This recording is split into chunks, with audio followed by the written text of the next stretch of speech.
লা ইলাহা ইল্লাল্লাহ লা ইলাহা ইল্লাল্লাহ লা ইলাহা ইল্লাল্লাহ।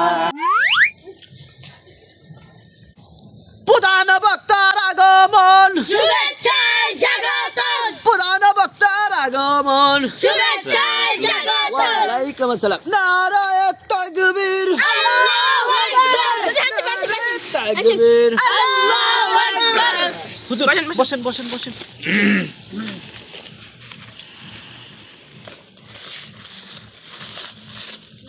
হুজুর আগে ঠিক আছে, বসেন হুজুর, আপনি বসেন। আসসালামু আলাইকুম। সবাই ভালো আছেন তো? আপনাদের অনেক ধন্যবাদ। এত শীতের মধ্যে আপনারা কষ্ট করে আমার এই মজলিসে উপস্থিত হয়েছেন। আসলে আমারও আসা খুব কষ্ট হয়েছে, পাবনা থেকে ঢাকা আসা এখন শীতের ভিতরে। যাই হোক, শীতের ভিতরেই ওয়াজ মাহফিল হয়, তো আপনাদের মাঝে আমি ওয়াজ করব। আপনারা সবাই কেউ হইহুল্লা করবেন না, আর জায়গা কেউ গ্যাপ রাখবেন না। জায়গা গ্যাপ রাখলে ওখানে শয়তান ঢোকে। আপনারা সবাই ওয়াজ শুনবেন, ওয়াজ শুনবেন, ওয়াজ আমল করবেন। আমল না করলে ওই ওয়াজ শুনে কোনো লাভ হবে না। ভাইরা আমার, ও আমার সোনার ভাইরা রে, আজ আমি আপনাদের মাঝে এমন একটা ওয়াজ করব রে ভাই। এই ওয়াজ আপনারা হয়তো কোথাও শুনেছেন, আবার কেউ শোনেন নাই। ঠিক। দুইটা ভাই, একটা ভাই বাড়িতে থাকে আর একটা ভাই বিদেশ থাকে। বিদেশে থাকে, মা বাবার মুখ দেখে নাই। হঠাৎ করে একদিন ছোট ভাই বিদেশ থাকে, ছোট ভাই বিদেশ থেকে বড় ভাইয়ের কাছে ফোন দিছে, ভাই আমার মা বাবা কেমন আছে রে? আমার মায়ের কথা দেখতে একটু মন চাচ্ছে, আমি তো মাকে দেখতে পাচ্ছি না। আমার মাকে একটু ফোনটা দাও, মায়ের সাথে আমি কথা বলবো। বড় ভাই তার মায়ের কাছে ফোনটা দেয়, ছোট ভাই বিদেশ থেকে কথা বলে। ছোট ভাই বলতিছে, মা সামনে ঈদের মধ্যে আমি বাড়ি আসতেছি, মা তোমার জন্য কি নিয়ে আসবো মা, তুমি আমাকে একটু বলে দাও। মা বলতিছে, বাবা রে আমার কিচ্ছু চাই না, তুই আমার বুকের ধন, আমার বুকে ফিরে আয়।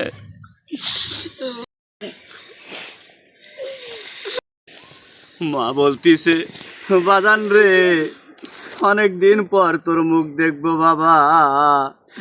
ছেলে বলতিছে, মা তোমার জন্য আমি একটা স্বর্ণের চেন বানাবো মা। আমি সামনে দিয়ে বাড়ি এসে তোমার গলায় আমি আপন হাতে চেনটা পরাইয়া দেব। তার কিছুদিন যাওয়ার পরে মা দুনিয়া থেকে বিদায় হয়ে গেল।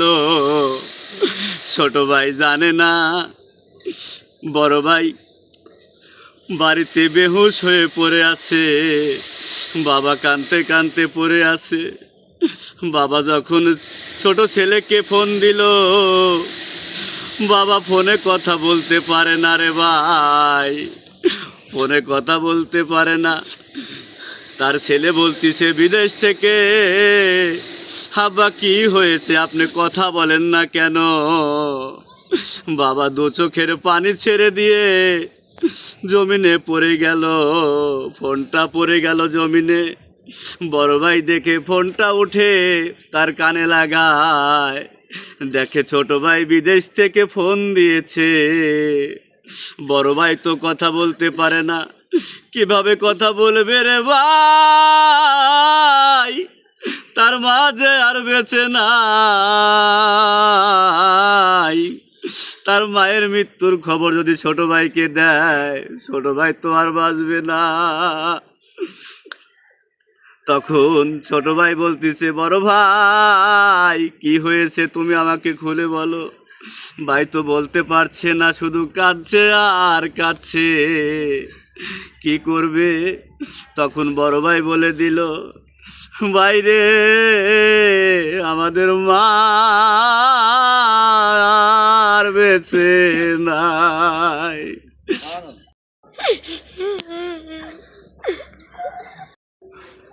ছোট ভাই জমিনে পড়ে গলা কাটা মুরগির মতো লাফায়া লাফায়া কান্তাইছে। কাঁদবে না কেন?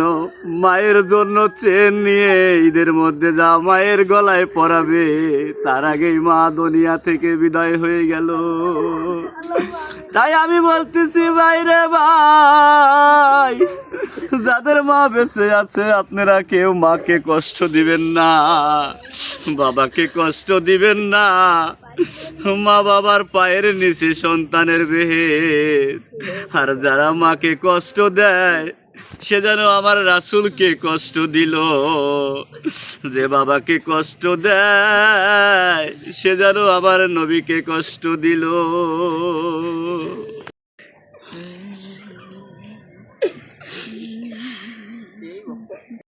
এখন অনেক রাত হয়ে গেছে, আপনাদের এই শীতের রাতে আর কষ্ট দেব না।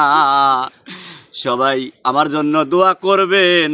আমার পরে যে বক্তা আসবে সে বক্তাও ভালো ওয়াজ করে, উনি প্রধান বক্তা। আর আপনারা কেউ তবারক না নিয়ে এইখান থেকে যাবেন না। আল্লাহুম্মা আমিন। আল্লাহ, এই শীতের রাইতে আমার সাথে যারা দুহাত তুলে আমিন আমিন করে রে আল্লাহ, কারো মা নাই, কারো বাবা নাই, কারো বউ নাই রে আল্লাহ। আল্লাহ, যাদের মা বাবা নাই, দুনিয়া থেকে বিদায় হয়ে গেছে আল্লাহ, ওই কবরখানা জান্নাতের বাগিচা বানিয়ে দাও আল্লাহ।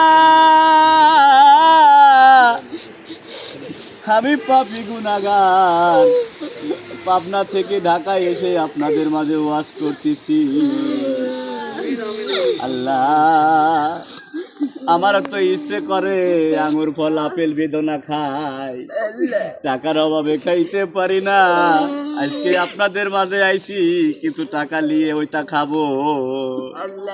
আপনারাও বাড়ির দায়া খাবেন, আমার কাছে চাইবেন পারবেন না। আমার কাছে চালি পরে, আমার কাছে চাইলেও আমি দিতে পারবো না। কি খাদেম রে ভাই? ওয়াজ মোনাজাত শেষই করে নিয়ে আগে আমার টুপি কাটিলে চোখ মুছতেছে, এই রকম কাদা কাইনতেছে।